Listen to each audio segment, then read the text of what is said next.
Then get my blank piece of paper ready, my straight edge, anything that's sturdy that will be a really good paperweight. My pencil, it's sharpened, eraser, and if it's not sharpened, take a moment to sharpen it. You could take, see your knuckle? Can you see this? From where your finger bends to the tip of your finger, that's about an inch. We're using scale and proportion. Hey, very nice. So I want it to be that far away all the way around. We're gonna make a light border. And just clean it up. It doesn't have to be perfect. We just want to make sure we have enough room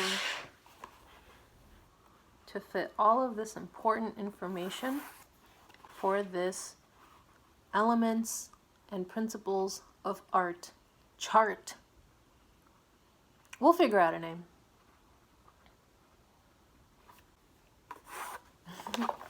Okay, so you can see where I lightly sketched it, but I want you to take from where your last hinges of your finger, that's about an inch. And then from your corner, if it's spiral bound, like my notebook is, that's about an inch, that's about an inch, that's a little bit more than an inch, and that's okay. Now, we're going to split it down the middle.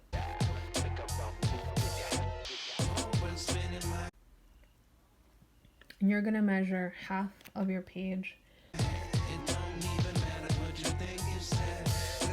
I would suggest, don't rip it out. I like keeping all of my sketchbooks together because it shows the progress and your growth. And remember, growth is 20% of your grade. So I would fold my paper in half like that to find the middle. It's not as easy as it looks, is it? Okay, and then I would bend it just on one side so that the spiral stays, because we're going to be using this chart over and over again. Now you have a crease on your paper. That's perfect to find the middle ground.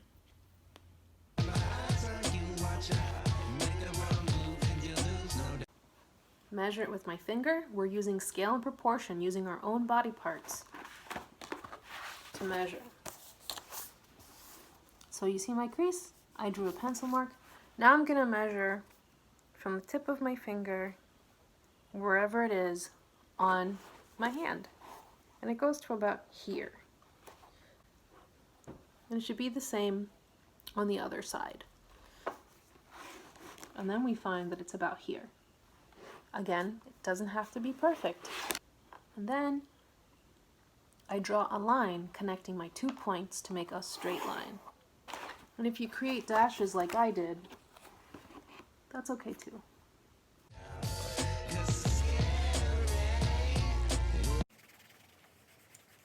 I like drawing lightly so that I can erase anything that I don't love. And I'm erasing the first lines I did.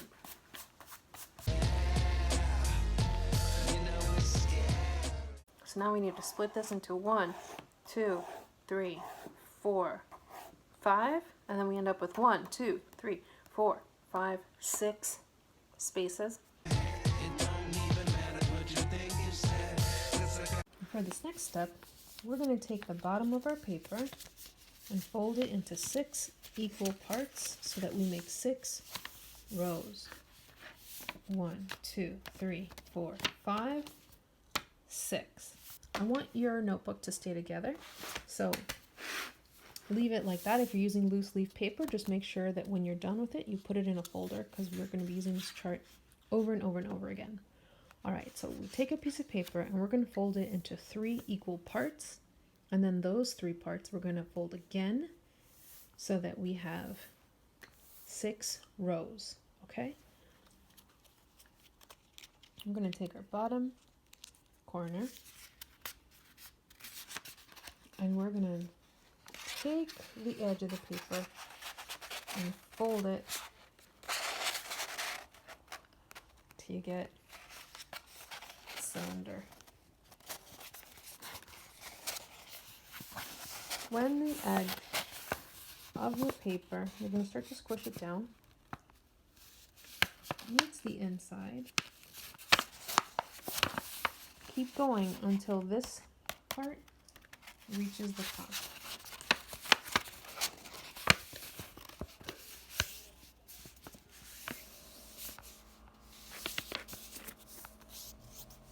Okay? It's not perfect, but try to get your corner of your paper as close to the fold as possible. This is great. This is great. Now you're going to take the edge and fold it inside the crease. Make sure the corners are in the crease. This part will be easier. And fold it again so that you get the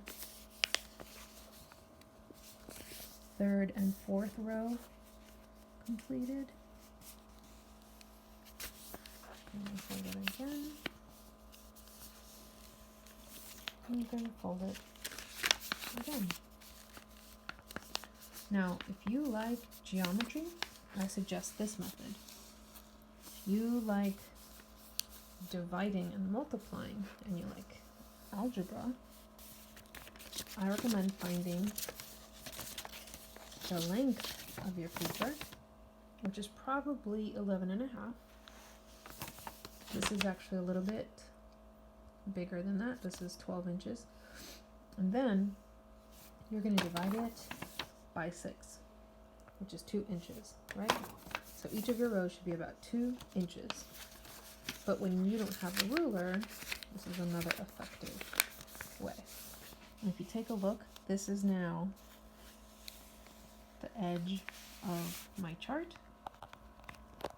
So I will take my pencil and I will very lightly mark that. Open up my paper and I will very lightly